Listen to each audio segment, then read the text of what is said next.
Welcome, gamers from around the globe. You've dropped into the best place for Game Pass news. That's right, it's the Game Pass Tracker Show. This is episode 136, recorded live Tuesday, January 16th. I'm Nick Metzger here with the best dang co-host a guy could ever have, Mr. Sean Abbott. We're going to fill your brains with all this week's bits and bobs of Xbox. Like, did you know that there's a developer Direct Eve coming right now about soon? And trade-ins? Yeah, they're trading out. So you better sit down. You better buckle up, because Game Pass Tracker Show is one crazy ride.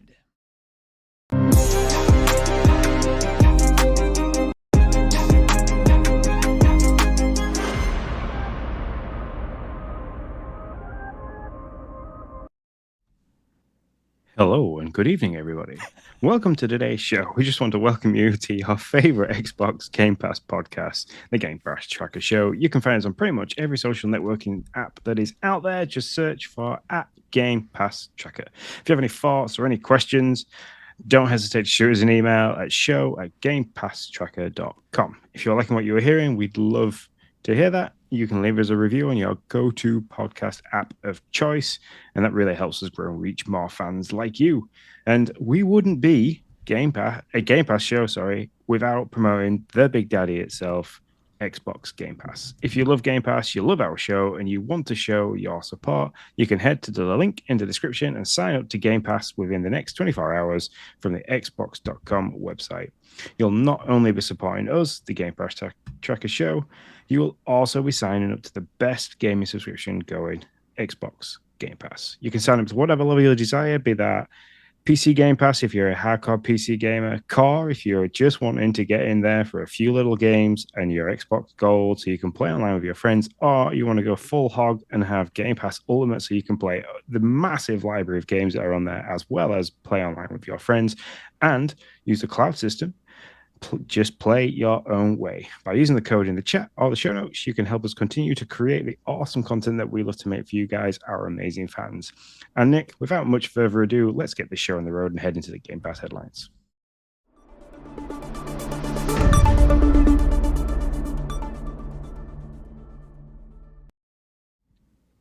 That's right, it's the Game Pass headlines, and as always, no, not as always, but today we came in at just the right time. Xbox has got all kinds of good news for us. New games, things to play, things to see. So I'm going to start out with what was out last week, starting with Assassin's Creed Valhalla. It was out everywhere. I think most people know what this game is, but in case you don't, become Eivor, a legendary Viking warrior. Explore England's dark ages as you raid your enemies, grow your settlement, build your political power in the quest to earn a place among the gods in Valhalla in this critically acclaimed entry into the Assassin's Creed series. That was an Assassin's Creed ago at this point, but there's like a bazillion hours for you to play in there if you so choose. Next is Figment, out everywhere as well, January 9th, an action-adventure game that invites you to explore a unique, surreal universe filled with music, humor, and multi-layered narrative. Join Dusty and his ever-optimistic friend Piper on an adventure through the different sides of the mind, seeking to restore the courage that's been lost. Sean, I've been wanting to try that one. That one looks pretty good. I also love the name Dusty. I don't know why, that just made me chuckle. Dusty Crop Hopper. Yeah. January 11th, last week also, Super Mega Baseball, coming to PC Game Pass everywhere. Grab your glove and your bat. It's time to go yard with the best ever. Play the game. Hit, pitch, throw, and slide into home plate with a series signature combination of arcade-inspired style and immersive gameplay depth. Finally, last week, was that 4 games. We Happy Few makes a crazy return from Compulsion Games. Should have never left, if you ask me. Set in a drug-fueled retro-futuristic city in an alternative 1960s England, We Happy Few is an action-adventure game in which you hide, fight, and conform your way out of a delusional, joy-obsessed world. Been trying to do that for a very long time. That is what was out last week, sir. What's this week? What did we just get news of? So before we go into what's in this week, Going Yard is a cinema is a synonymous with hitting a home run. It means that the player hit the ball the entire length of the baseball field or yard. Just because last week we were like, that's an amazing statement, and then you went and said it again. So going yard, there you go. I'm not saying synonymous again because it was sounding like Rap God. It's a cinnamon word that means to hit a home run. I like it. I appreciate it. Here at Game Pass Tracker, you get the hard-hitting, you get the in-depth reporting. We go deep for you guys. What's out this week, Sean? So, out this week, this is everywhere, cloud, console, and PC, is Resident Evil 2, the remake. That's January 16th. Head back to Raccoon City. If you've ever played the original one like this, you know how it starts. That you Leon crash car, get to the police station, so on and so forth. If you've not played it before, I won't say too much apart from this game is hardcore in terms of Resident Evil. There's a lot more to it. You get chased by a big crazy guy called Mr. X. The graphics are fantastic. It's just got so much replayability. So go ahead, give it a try. And then what else came out this week is Those Who Remain, which I actually tried. That's out everywhere on cloud, console, and PC. This one was a little bit weird. I will say that. I think I need to spend a bit more time with it to give my entire thoughts on it, but it was a little bit slow at first, and due to the fact that I've got a cracked tooth and a face full of pain, I couldn't concentrate. So, but as the blur breeds, as the lights go out and the embers of darkness are stoked into the sleepy town of Dormant, confront uncomfortable horrors, keep your sanity in check, and survive the night in this story-driven first-person psychological thriller. You have to basically stay in the light. You have to hop from light source to light source. If you wander too far into the dark, you end up dead as a dodo. So, yep. And then January 18th, we see the return of the Turnip Boy. He doesn't get much rest. The game's actually set a couple of days after he's finished committing tax evasion and tax fraud and going through that whole story. He doesn't get much rest. And then he ends up having to rob a bank in the new title, Turnip Boy Robs a Bank. So that's available everywhere January 18th. This is a fantastic top-down kind of, you're thinking like old school Zelda style, like Link to the Past on the SNES style view. Fantastic gameplay, really tongue-in-cheek dialogue. It's a great game to play. That's, again, everywhere on January 18th. And then coming to console and PC only is F1 2023. That's released January 18th as well. This is a fantastic open wheel racing simulator. If you like your racing sims, if you're a big F1 fan like me, it's got all the up-to-date teams and drivers in the right places and the cars. So you can go and get your Max Verstappen on and rule the roost in EA's, not newest, because there will be a new one, but you can go there and scream up the track. And then last but not least is Power World. That's coming everywhere on January 19th. And this is a game that Nick's looking forward to playing. It is. It's a Pokemon-like game with a bit of a twist. So embark on an open world adventure through Power World, where you can discover and capture over 100 pals, unveil the secrets of this mysterious land, overcome formidable bosses, and build powerful bases. Use your pals to do tasks for you and automate entire production lines. So, I mean, the pictures for this, it literally looks like Electrobuzz is holding a massive minigun. And like the video I watched, like some of them have got AKs, you've got like buildings in towers that you can do. So I don't know if I don't know how it's going to play exactly, but it looks like, I don't know, Pokemon meets. Trying to think of a game you could link it to, but it just looks absolutely. Yeah, no, it does look crazy, and I am all down for this. I definitely want to give it a shot. I mean, we're actually both decent Pokemon fans. I mean, we're not crazy about it like maybe some, but I play my fair share of Pokemon. So if I get adult Pokemon where I can eat them and shoot them and kill them and put them to work for slave labor, I mean, I'm really down for this. I'm really down to give this a shot. It's a completely different change of pace than just trying to cuddle Pikachu. So. Yeah, exactly. And if it works, take on an Animal Crossing genre, would you? I mean, what is this, Pocket Pair? I believe the developers take on the Animal Crossing genre and freaking adult the heck out of that. I'll play it. Remember when New Horizons came out and they had Isabelle team up with the Doom guy, the Rip and Tear music in the background? Yeah, that was a good video. Yeah. I'm on. What was the Cult of the Lamb? That's the closest adulting of Animal Crossing so far. But a little bit more Animal Crossing. A little less adulting. Let me see what they look. I need to finish Mario Rabbids and actually get Cult of the Lamb because I want to get that on the Switch because then I can take it with me and play places because you made that game sound really good. So it is. It had some technical difficulties when I played it, but those I believe have all been ironed out. So now's the time, my friend. Now's the time. I actually should jump back in because I was pretty far. I was in it. I had all my friends. I kept bringing them back to life. We are squirreled. Sorry. I kept bringing them back to life and doing it, and so that they could continually live. Anyways, yeah, it's a fun game. Got a little off the beaten path there. So that was out. That was this week. Anything else, Sean? Before I move on. Nope. Okay, I'm gonna do the heavy lifting on what's out next week. Hope I can do it. Go Mecha Ball, January 25th. It's out everywhere. Available day one with Game Pass. Load up and roll out in this twin-stick shooter with roguelike progression. Blast your way through arcade-style levels using pinball-style physics mixed with an arsenal of devastating weapons. Defeat waves of enemy bots, battle big bosses, and upgrade your mech between runs. So they basically just described a roguelike. So that's, but it does sound kind of fun. So we have, how many roguelikes we got here? We got Go Mecha Ball. Oh, no. And Brotato's not coming out till the week after next. Sorry. Spoiler alert. Yeah. My bad. I was thinking Brotato. Yeah. So I'm pulling a Sean over here. So I'm gonna talk about Brotato because it is one of the new Game Pass games that have been announced. Fair. So I shall allow it. Yeah. So this segment doesn't come very often because we tend to get a really big roadmap of what's coming out, but we didn't know about Brotato and we also didn't know about Ununchad. So I'm going to talk about both those now.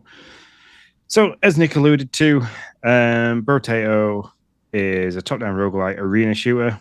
A lot of people, if you've played the mobile game where you kind of like just drag the character around and they do these crazy auto attacks and you can upgrade those attacks, I believe it's going to play a little bit like those. But the blurb for it is a top-down roguelite arena shooter where you play a potato wielding up to 6 weapons at a time to fight off hordes of aliens. Choose from a variety of traits and items to create unique builds and survive until help arrives. So it describes, and when I've looked at the videos and like people talking about it, it plays like that mobile, like Survival IO, I believe is the name of the mobile game. Oh yeah. So, it's like Vampire Survivors, right? It's kind of what it plays like. Yeah. Do you have to shoot in this? Do you know? Do you push the shoot button in this game? I don't know the answer. I don't think you do. Okay, it's an auto shooter. Yeah, so this really is like Vampire Survivors, except you're a potato. There you go. Yep, and that's coming to Cloud Console and PC on January 30th, and then the other game that is coming out or has been announced is Ununchad that is coming to Cloud Console and PC February 6th. The kingdom of Ununchad has fallen. Generations after the collapse, its surviving descendants have chosen you to become the wielder of the magical Ordrus Ball. Go forth, battle monsters, solve puzzles, and restore Ununchad to its former skyward glory. Now, Sean, I'm not going to lie. You say that title with such authority. Are you just kind of owning it, or do you know that's how you're supposed to say that? I'm hoping that's how we're supposed to say that. It's Anuchard, so Ununchad or Ununchad. I don't know. I get you. A new card. So until I play a new card, until I play the game, who knows? And Uke. I'm sorry. I could do this all day long. I could just put the letters together different ways. Anyways, move. I'm sorry. Yep. And then January 31st. So we lost a group of games. One of them being Grand Theft Auto 5 on the 15th. January 31st, we are seeing 2 games and 2 games only disappearing. Hitman is getting assassinated and removed from the service. So Hitman World of Assassinations is being removed from everywhere. And F1 21 is disappearing because I think it's on cloud and console. Because we've got 2022 and 2023 now on the service, or at least coming soon to the service anyway, on 23rd. Well done with the getting assassinated. I really appreciated that. That was I can't marks. take credit for that one.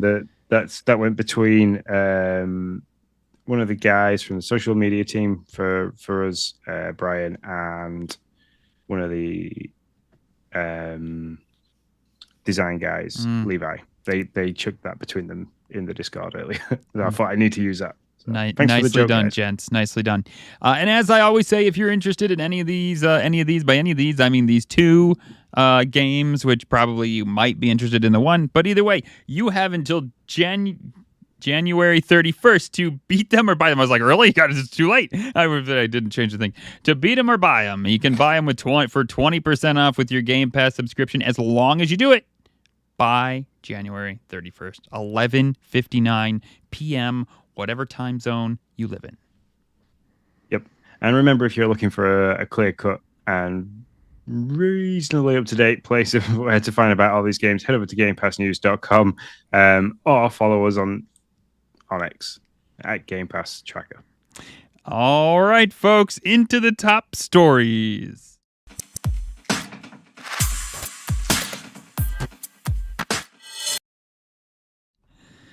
Here we are. I'm sorry. When I say relatively up to date, I mean sometimes we get. That's not it. No. I ran through all that again, Sean. We ran through all that again, and I never went to B-roll. This is the second week in a row. I have done all this work, folks, to put B-roll in to a whole scene, and I just keep totally forgetting to go to it. What the F, man? So before we go into the top stories, usually before we go live, we sit down for like 45 minutes. We talk through things. We discuss like what we want to talk about. There's a lot that goes into behind it. This week, we didn't do that.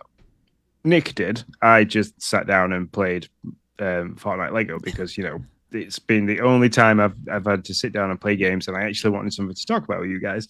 So I hopped into a Discord chat with Nick using the Xbox app. Fantastic app, by the way. If you want to use that to talk to your friends, go get that used. It worked seamlessly. Bruce even dropped in for a moment as well and chatted to us. So we had Nick in one place, me in the UK, and Bruce in a different place, all chatting at the same time, which worked really, really well. Nick sat there and he's like, this is the third time I've cut all this B-roll and and I forgot to use it last week and he still forgot to use it this week. I totally did. What the hell is my problem? I have no idea. You would think somebody else was doing the work and I just sloughed off and didn't use their work. No, it's my work and I just didn't use it. And all I gotta do is hit the buttons. They're all on my side. I can do it all. Hey, whatever. I don't know. What, Sean? What do we got for this first top story? Because I don't know what this is. You're gonna have to help me out. So Microsoft dropped a little bit of a boo-boo on the Xbox One website. They, for a brief amount of time, announced something and then retracted it. That the Final Fantasy, was it 14 X1V? Yep, 14 open beta was now available.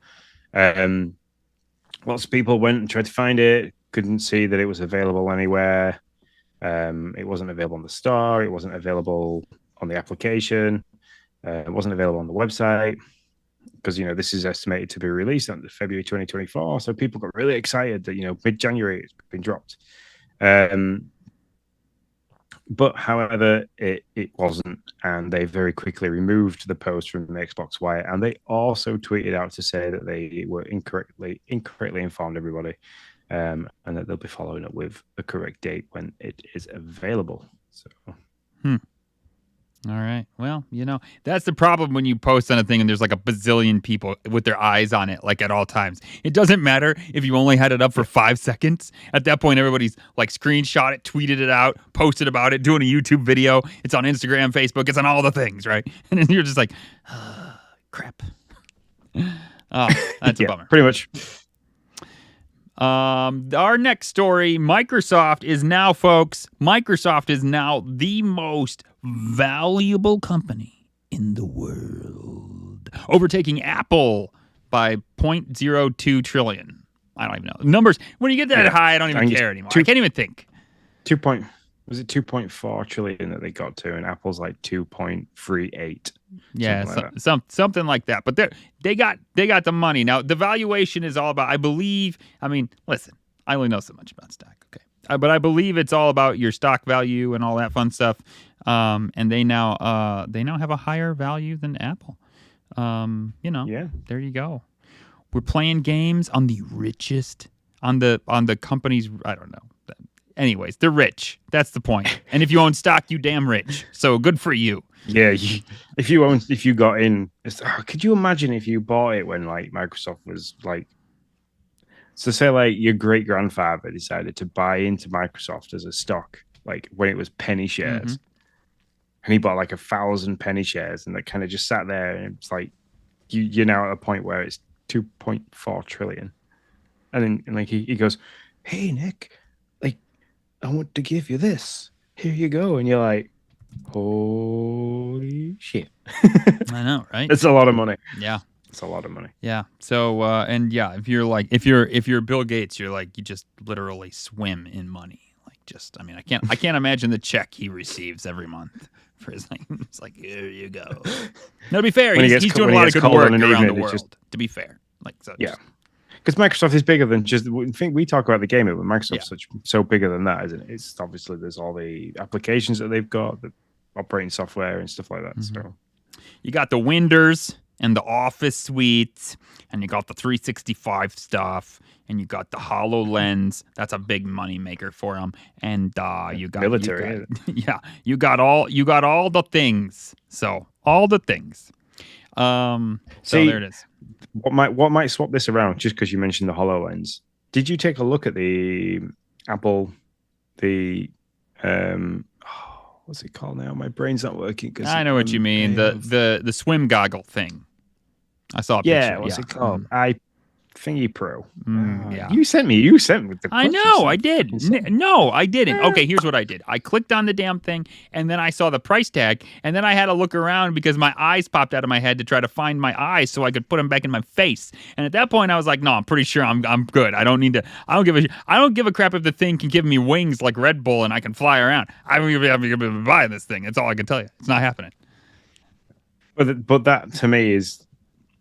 This is the interesting thing, because you have the whole mobile phone race, because we're talking about Apple and stuff like that, so we're going to have a little moment. So the mobile phone race between Apple and Samsung and so on and so forth is always pushed forwards by Apple and like what they can and can't do with a mobile phone. Then other companies pull up that piece of wearable tech that Apple are developing. I think is going to battle the HoloLens just because of what it can do.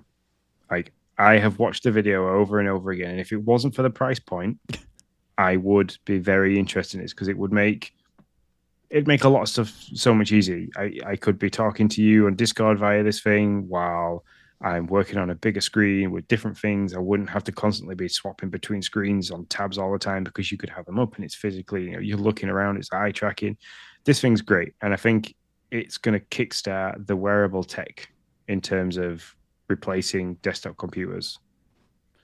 I would agree that you're probably right. And if anybody's going to do it and going to make it happen, it's going to be Apple, the lowly second most valuable company in the world. But whatever. I mean, whatever. Hope they can hold on there with their whatever valuation. That's more money than I can imagine. So, yeah, I totally agree. I also think that for the first period of time, until they can make these things slimmer and more like, we were the Star Trek. What's the guy with the little the visor? Data. Yeah, Data. We're all going to be like Data. I mean, it's just stupid as hell, but that's going to be us. We're all going to be like Data. We're all walking around with some dumb freaking visor, and that's how, and we're going to be like waving our hands, doing things. We're going to look like idiots, Sean. We're all going to look like, and we're all going to do it, and I'm going to be just as guilty, but we're going to look stupid as hell. We're going to be walking around doing I don't even want to know what this is going to look like. Ever watched WALL-E? The Disney film? Yeah. What we're going to end up like those people on there. because you're not going to want to move. You're not going Yeah. to have to need to move. Yeah. Everything's going to be drinkable. Mm-hmm. Yeah, for sure. We'll just become blobs on hoverboards.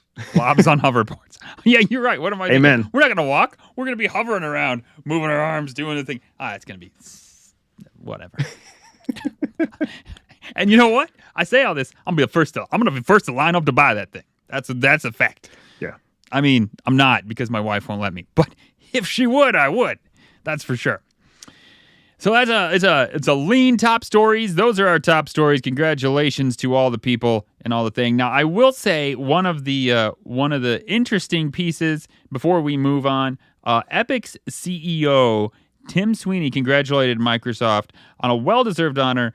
Congratulating everybody from Bill Gates to Steve Ballmer to Satya Nadella on their track record and how they have empowered developers to do great work while respecting the developer and user freedom. As he says, a sharp contrast to Apple and Google. Obviously, he has been in lawsuits with both those companies over their app stores. So that probably has a little something to do with it. But that was Tim Sweeney's take on from Epic Games, his take and somewhat congratulations and jab. So that is our top stories, our news bulletin. Ladies and gentlemen, Stalker 2 has an official date coming out September of this year. You think we'll see some of it at the developer direct? No, because the developer direct is only like Microsoft's in-house stuff, isn't it? Oh, yeah, you might be right about that. Yep. Yeah.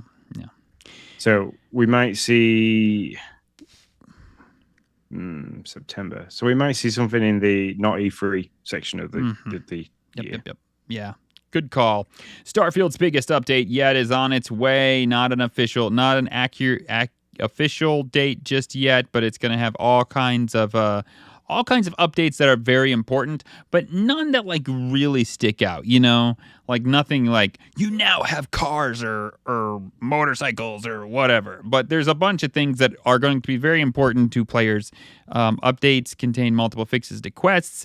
Eye of the Storm issues such as unable to dock with the legacy or data transfer not starting, and temples not showing up into the unknown will no longer prevent constellations from exploring the cosmos. So there's all kinds of things. There's other fixes and improvements, stability fixes, shadows and such, and all kinds of. There's a bunch of stuff going on here, but not one thing that you can like hold your hat on. Like the other one where you could eat food right away. Nothing big like that.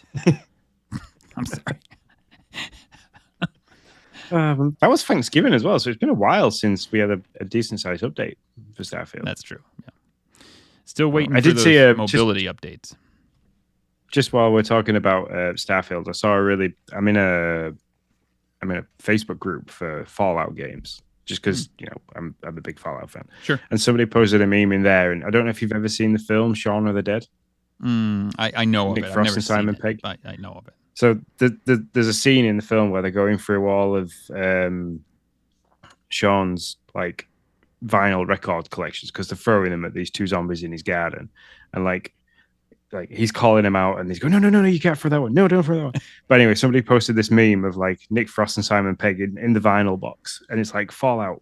No, don't throw that. Fallout 3. No, don't Fallout. Fallout 4. No, Starfield. Launch it. Just because the Fallout fans, for whatever reason, from Bethesda, the Fallout fans like don't seem to be very appreciative of Starfield, and it was just a funny meme that sprung to mind then while we were talking about Starfield. I like it. So there you go. Hellblade 2 release date rumors, folks. Ahead of the developer direct, May 21st. Probably some pretty good rumors, I would imagine. If it's not May 21st, you're gonna find out in 2 days. I hope. I mean, if they show any more of this, I've said it a million times. If they show any more of this game without a date, I don't want anything to do with the developer direct. That's all I can say. So, and then we get to wish Big Daddy himself, Phil Spencer. We got to wish him a happy birthday on the 12th of January. So, happy birthday, Phil. Sean's now going to sing you a rendition of Happy Birthday. No, I'm just kidding. I made that up. Happy birthday to Look at that. He just like jumps in. He's like, sure, I'll do this. That's fine. I'm surprised you didn't like bring out a ukulele or something. Like, okay, sure. I can just see it. I'm not that musical. I could maybe click. That's about as good as it gets. Oh, those are our news bulletins, people. On to our feature story. Well, UK's video game retailer Game stops trade-ins. Now, Sean, I'm going to let you kind of lay the foundation because this is, in your neck of the pond. So, and then we can talk about it from there. Yeah. So in the UK, we don't have many like high street game retail stores anymore that sells just there for like specifically for games. Like you guys have GameStop, don't you? Mm-hmm. So we used to have quite a few. There used to be like Granger Games used to be like it had a couple of stuff like that. So they were specifically you could walk in and all that was in there was like Xbox, PlayStation, Nintendo. You could pick up old DS games. You could pick up old Wii games and stuff like that. You could pick up old tech, and things like that. So a lot of these started to shut down, and all that was left really out there on the high street was either standalone ones that people have made themselves. Like there's one near me, and a big shout out to them if they would hear it, called Console Yourself. Who deals with all retro kind of stuff like that. Yeah, it's great. Every time I take Lindsay's grandma shopping, if I've got the time, I will always go in and just have a peruse around. I've bought a couple of little things from there, like key rings and pin badges and stuff like that for the kids.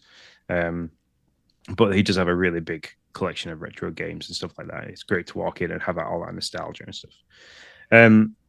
So there isn't many high street like chains in the UK. Game being one of them, game.co.uk, and then the other one is Cash Exchange or CEX or Sex as it's known. So they're the two really big ones. CEX is one that you go into and you kind of robbed blind for what you're giving to them because like you could walk in with that's the running joke in this country. You walk in and you've got like an Xbox Series X with 50 games and all the controllers, and they'll turn around and say, well, we can give you 30 pence or £2.50 in store credit. So, but that's a joke. They are pretty good.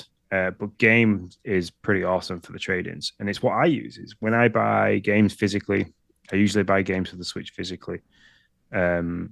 Because the little carts hold the money quite well. And then plus the kids can use them in all the Switch lights and stuff like that. So like all the Mario games we have physical, all the Zelda games, we all have physical and stuff like that. So what I tend to do is I tend to buy them physical, play them to completion. And then when I'm done with them and I know the kids aren't interested in the games and I'm not going to play it anymore, is I'll take it back to Game. I'll either trade it in and buy a new game there and then, or I'll just trade it in for in-store credit. So like I hold quite a bit of in-store credit. I think the last time I looked, I had like £30 in-store credit. Plus I'm an elite member with them as well. So I pay £3 a month. I get extra perks and privileges and stuff like that. So I get a better percentage on my in-game tradings and stuff. So for them to say that it's reportedly going to be ceasing, which is February 16th, is really huge because that's going to change how I purchase games. Like it's something I have done for years since I could drive myself to places. I've always gone into Game. I've always traded games in and bought new games, kind of like a recycling kind of thing. So for it to be stopping is just really strange. Yeah. So I went a little bit further in the art. I went a little bit further down the article chain and found Eurogamer. I don't know if they were the first to talk about it, but they had kind of a bit more about the story. So apparently they are in a lot of okay, so here, Eurogamer understands the move has been prompted by growing number of game outlets now located within Sports Direct stores.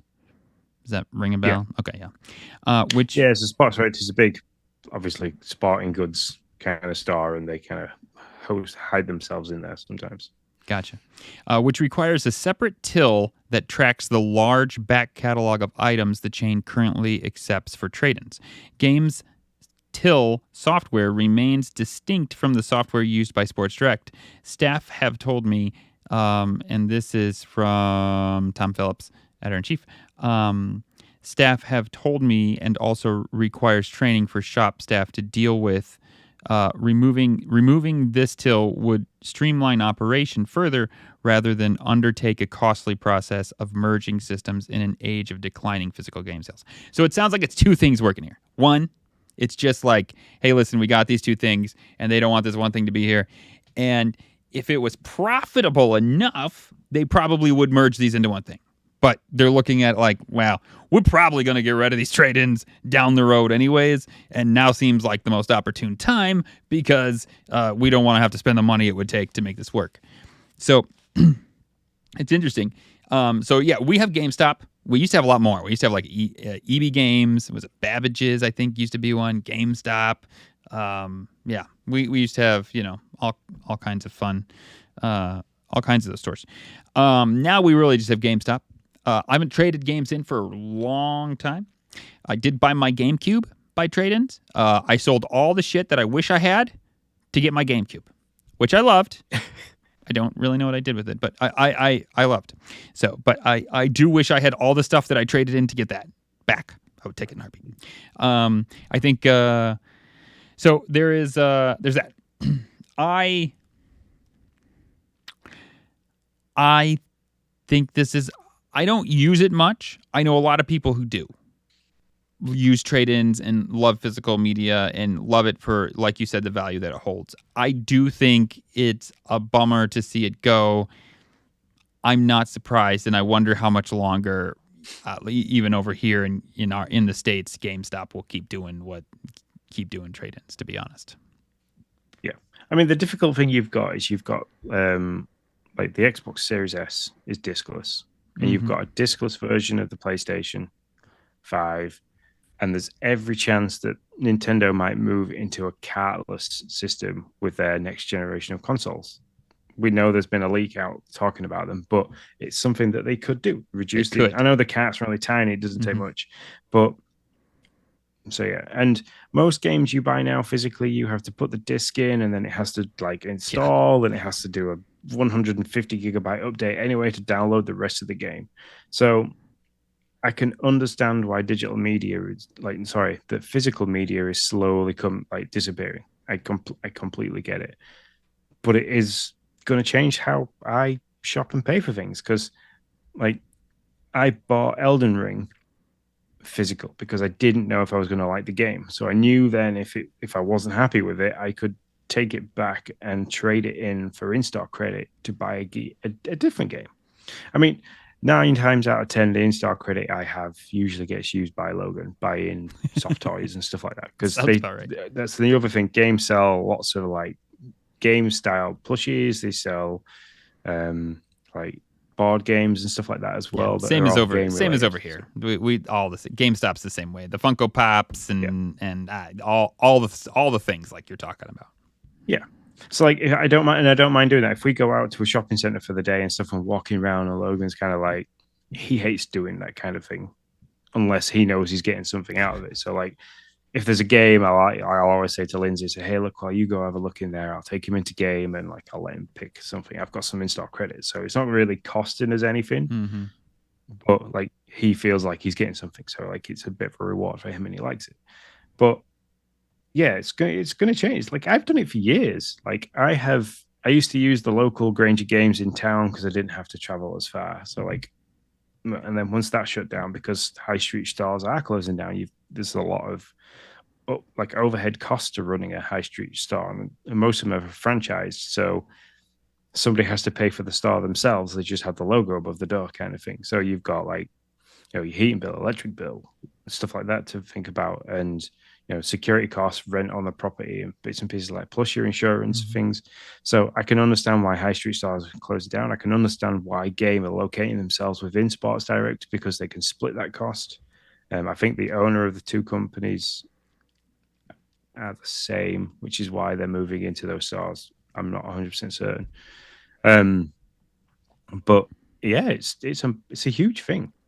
I'm saddened because I know what will happen. I know that the trade-ins will stop.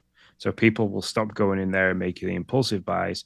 And then what will eventually happen is the high street store that we know of game will reduce down to just a few stars and then probably go the same way as things like HMV did in the UK, where it'll shut down for a period of time, its high street stars, go to an online system only, and then like I will lose that whole gamer nerd thing where I get to go in, I get to talk to the people behind the till about the games that are coming out, what I'm more excited for.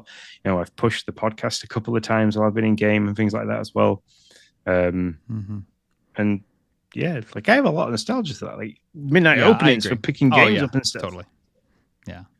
All that will be gone, and so it's a bad thing for consumers. I mean that's if trade-ins are still around, and I don't know the metrics, but if trade-ins are still around, those consumers that do use it, it'll still be there. I will say when I go into GameStop and I look at the used section, man, that deal is not great. Like I'm expecting to save like 30%, and sometimes I'm lucky if I'm saving 10, to be honest. Like the game's 70 and they've got it posted for like 63 or 65 because it's used. But those are the newer games. But still, it's a bummer for the consumer if the trade-ins leave, and that makes the company leave as a whole. That's a real bummer. Because to be honest, as you said, then they go to a online only, and buying consoles and hot software online is a shit show right now. I mean, it just is. Everybody, all the scalpers are using the bots, and they get the stuff, and by the time you hit the refresh button, it's been 10 seconds, you go to buy it, and the thing's like, I sold out. It's just like, how is this? How? And so it's like, man, I would not have gotten S on launch day if it wasn't for GameStop, because I was there, right here, ready to do it. And I did exactly that. And I never even got an Xbox S or X in my cart. They were sold out that fast.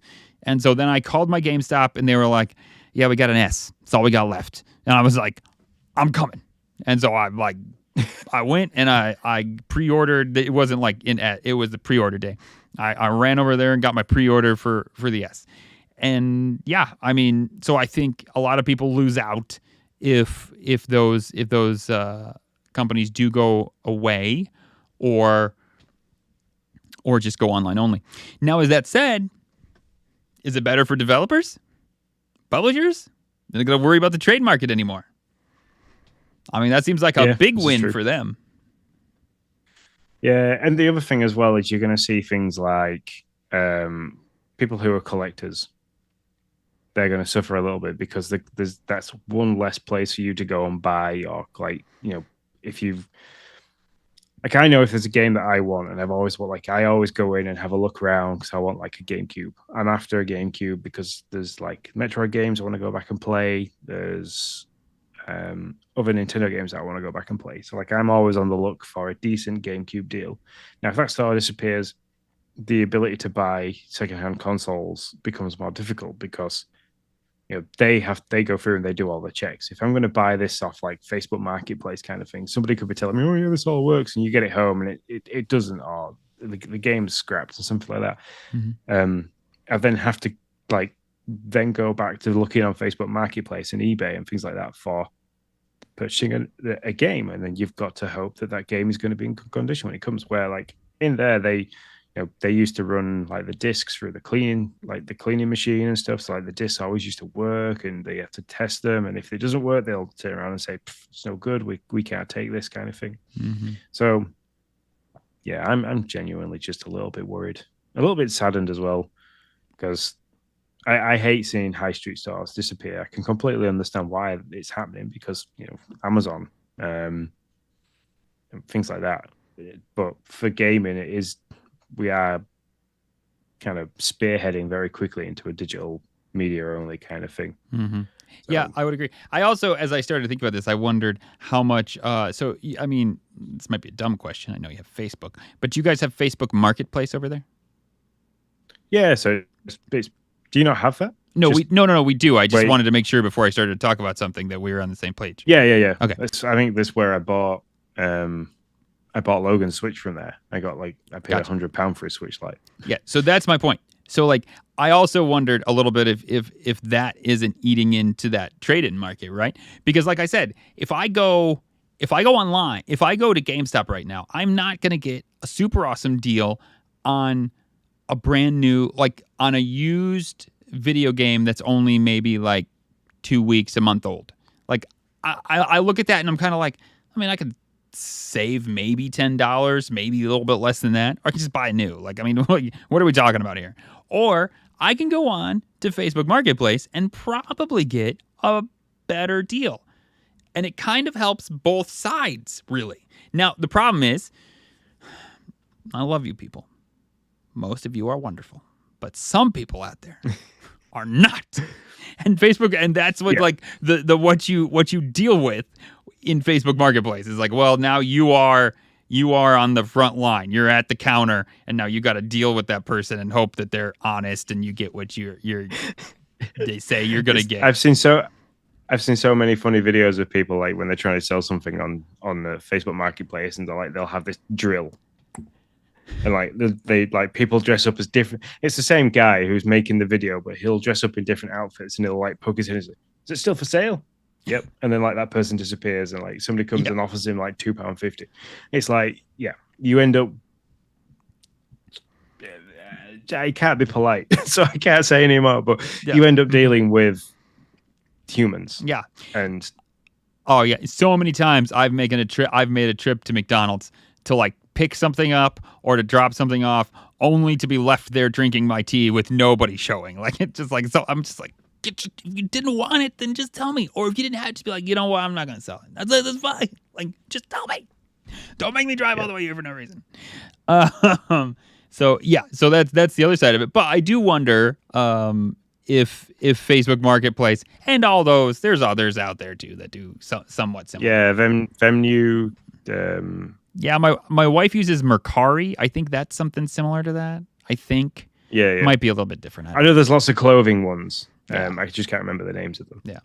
So I wonder if those are somewhat playing into the trade-in market too, because now there's another place you can go, easy, kind of market your stuff to a whole bunch of people. So that's where actually we sell most of the things. Actually, I have a pile of stuff at the edge of my desk here that my wife is going to put on Facebook Marketplace. So it's none of them are games, but they're all game-related things.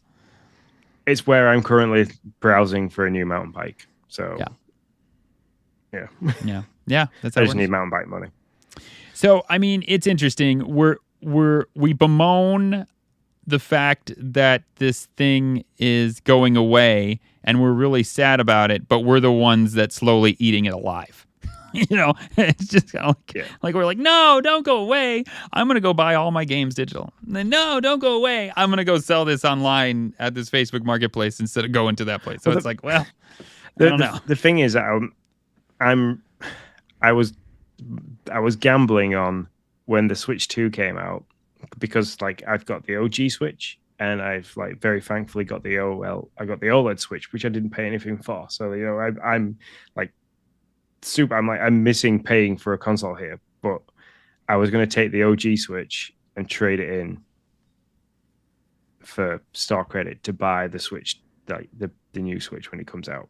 And now that might not be able to happen. So I've got to go through the painstaking process of trying to sell that on Facebook Marketplace, because I don't think I could convince Lindsay to let me have more than 2 consoles in the living room at any one time without there being an issue. I mean, we already have 4 Switches in the house, so. Mm-hmm. I hear you. It's an interesting process. It'll be interesting to see how it rolls out. You're seeing it over there. It'll be interesting to see if we start seeing it over here as well. Anything else before we move on to the dashboard?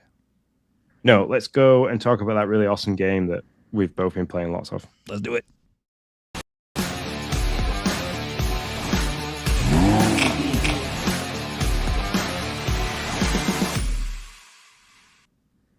The dashboard, where we talk about the games that we're playing and the games that are on our docket to play. Sean, what do you got? So, as I said at the beginning of the podcast when we were in the Game Pass headlines, I have played Those Who Remain.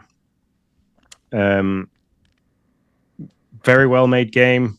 For an indie game, it's very dark, very mysterious, a little bit slow in terms of moving around. You don't have many buttons to press, so you have a button for running, you have a button for interacting with stuff, and you can pick items up and then throw them. There's no, as far as I've got so far, there's no way of defending yourself. Nothing is physically jumping out and trying to get me, but it's just a little bit weird. So you start out, and I think you play a guy who's cheating on his wife with somebody called Diane, and like you basically starts off and it looks like he's drinking heavily. He's looking at a photo of his family, and he's like, I'm going to end it. And he picks up this gun, trigger warning people. And then he gets a text message from his mistress saying, I'm at the motel, usual place, meet me tonight. So it cuts to you driving to the motel. You get there and you walk into the reception area and there's nobody there. And you've kind of got to piece together like which room she's in. And you do that by looking on the counter, and you can see like the check-in book and stuff like that. So you do that, and then like the door's locked, so you've got to try and find the key. So then like you go back into the reception area, and she's left you a note somewhere saying, I put the key in the usual place under the mat. So you pick it up, walk into the room, and she's not there. Like she's left the shower running, she's not there. So as you walk into the bathroom and notice that there's nobody in the room at all, but the shower's running, the phone rings. You go around the corner, you pick up the phone, and there's a little girl's voice that goes, "Stayed in the light," and then it hangs up. And then like you go outside, and somebody's stolen your car and driven off down the road. So you set off running down the road after them, and as you're getting closer and closer to like the darkness coming down the road, some guy shouts you like, hey, help me out, this spotlight's not working, and then all of a sudden he falls and just disappears, and all the lights go out apart from one spotlight. And it's at this point then where you can see like ghostly figures with just like the lights of their eyes in the distance, and whenever you run in too far into the darkness, the screen starts to go blurry, and if you stay in that situation for a little bit longer or you go a bit further, you end up dead. Okay, well, so I got all the way through to a little farmhouse area. I was struggling to find the key that I needed to unlock this door, to get a fuse to power the generator. My head was banging because of my tooth, and I kind of was just I wanted to come away from it because it was taking too much thinking process for me to do, to say I was tired and in pain. So I stopped playing it. I know this is an old game, so somebody already knows it. I don't actually know if this is it. I'm just gonna conjecture that it's all the wife. I really thought that was like the horror of this is the fact that he's cheating on his wife, and his wife's gonna come and take him out. I mean, that's what I'm just saying. That would be what happened if that would be happening to me. I'd be like Sean, my wife took me out. No, that sounds like a game that's not for me. Yeah. The premise of it all and the puzzle side of it and the suspense kind of stuff is really all there for me. It was just, it's been a long day.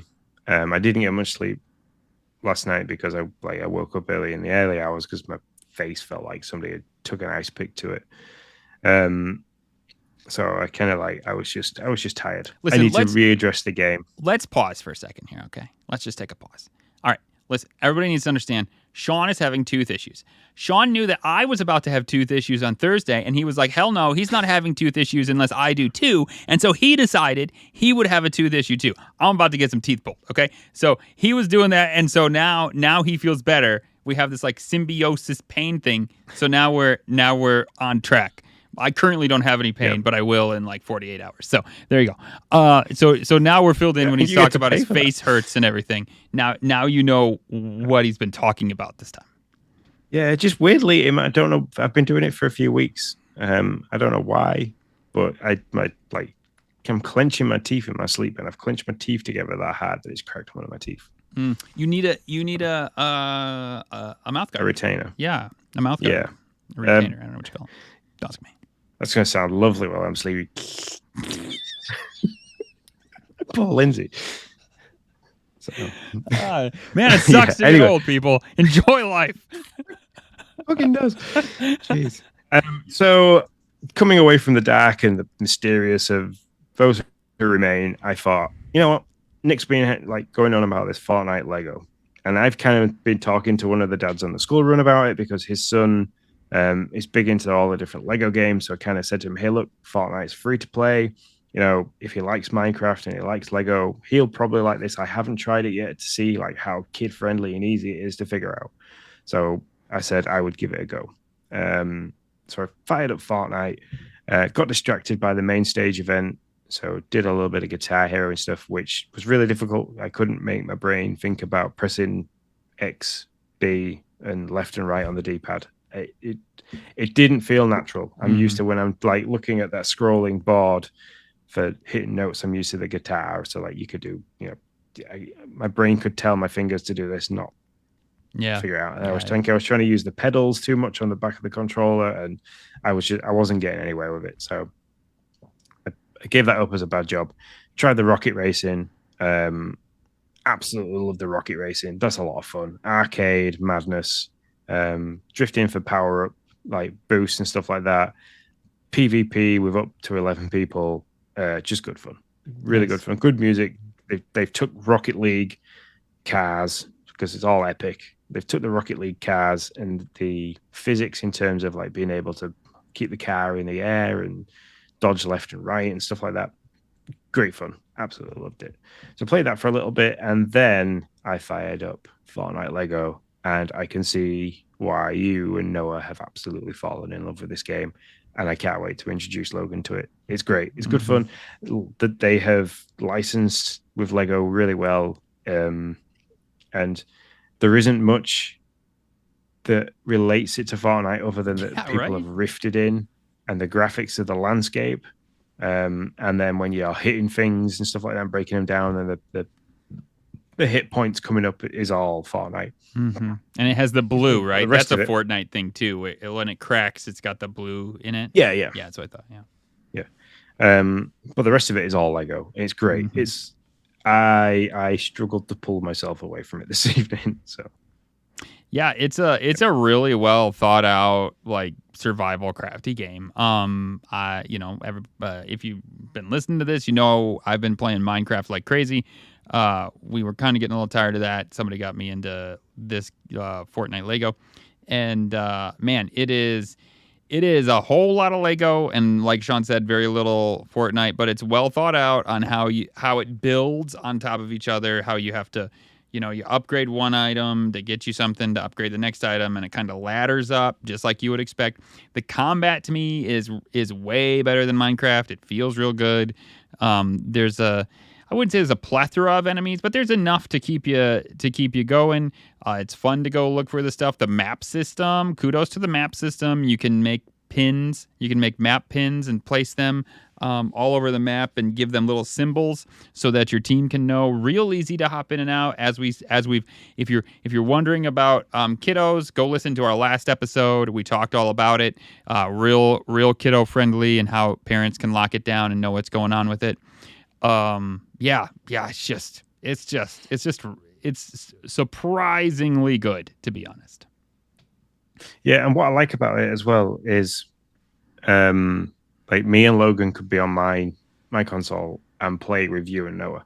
And I reckon the two boys would probably have an absolute riot. There is a sandbox mode as well, which is when I'm gonna put Logan into it first time, I'll probably put him in sandbox, so we can get used to all the different aspects. But yeah, it's solid. Like Epic are doing some amazing stuff. Like I haven't launched Fortnite in well over 18 months, and when I launched it today, you've got like all the different mini games. You've got the battle royale, you've got the racing, the main stage, the Lego, and then like all the different mini games off the back of that for different things. Like Epic are doing a fantastic job with that at the moment. So. For sure, 100%. Anything else for you, sir? No, I've got Resident Evil 2 downloaded to play. I had the kids around me earlier and stuff like that, so I couldn't launch it. And then by the time I thought, I will launch it, I was playing Fortnite. So, gotcha. I've been playing Lego Fortnite in Coral Island like I have for the last month. Not gonna lie. So I am interested on Thursday. right after while I'm in pain, hopefully not too much. I'm going to get Sean set up as long as he's still going to be going because he's not in too much pain. And he's going to be doing that thing, and he's going to be doing a developer direct and talking about that. And I won't be part of it, but I'll be there in spirit. And I will hopefully be able to try out Turnip Boy Robs a Bank, and then I'm excited on Friday to try out Pal World. So those are two games that'll probably rip me away from Coral Island for a little bit. But that's my docket. That's what I'm hoping to get to, so that I'll be able to talk to you folks about other games other than Coral Island, which I know you're probably all sick and tired of hearing about. So that's why I don't really. I'm not. Honestly, I was thinking about this like the other day.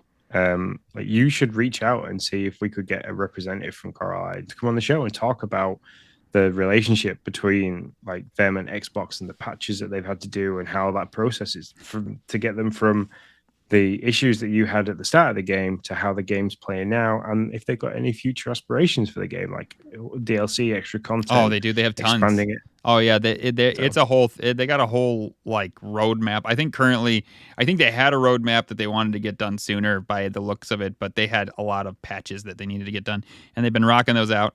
And so yeah, I think they got this like mermaid stuff going on. They all kinds of stuff they're gonna be doing. So yeah. It'd be cool to have somebody on it. Yeah, I agree. I will say I have been crashing a bit as I've entered into year 2. Not a crazy amount, but every 4 or 5 hours I crash. But well, they can rely on you to break the game, so they know how to fix it. That's true. That's how I feel it actually works. Damn it. All right. So that is our dashboard, folks. We have one party chat question. So let's move over to the party chat. It's party time! Woohoo! Oh yeah!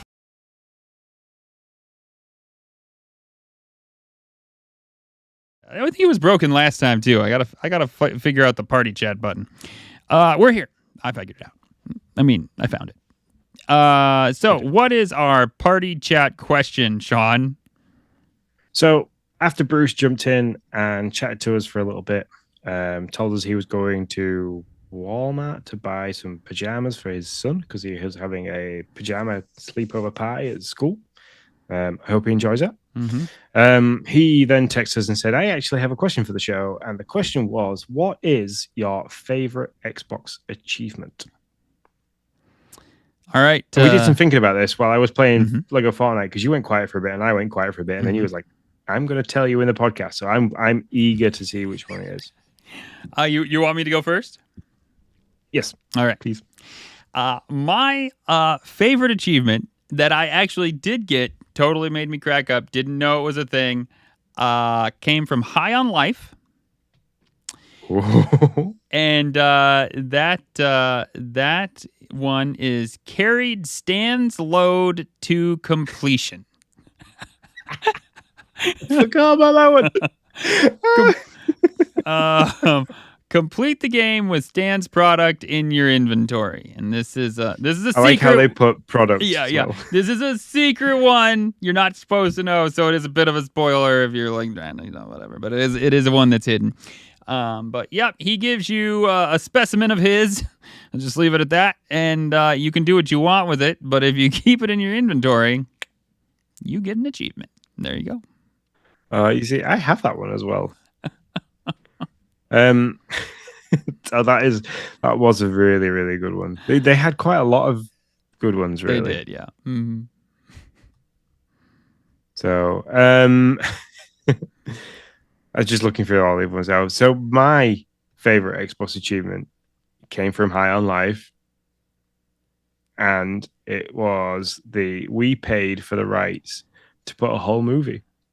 Oh. So the fact that they paid for the rights, didn't they, for 4 films? Yes. And they were feature-length films that you could watch. You go to a movie theater and watch. And I thought that was hilarious. I thought the fact that they paid for the rights for those in an indie game, basically. Squanch Games was an indie developer.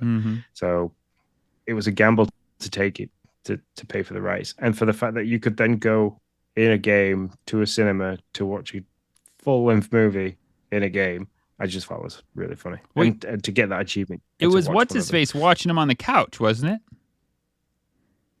No, you could watch them on the couch, but there was actually the teleporting device that you get. Okay, yeah. Uh-huh. Yeah, you can you get a little disc. You can purchase a disc from one of the vendors, which actually takes you to a movie theater that you can go into and sit down and watch it on a movie screen. I didn't know that. I thought you had to watch it on the couch with the fat guy that had like one eye hanging out or whatever his name was. But yeah, there's a few in there I didn't get. But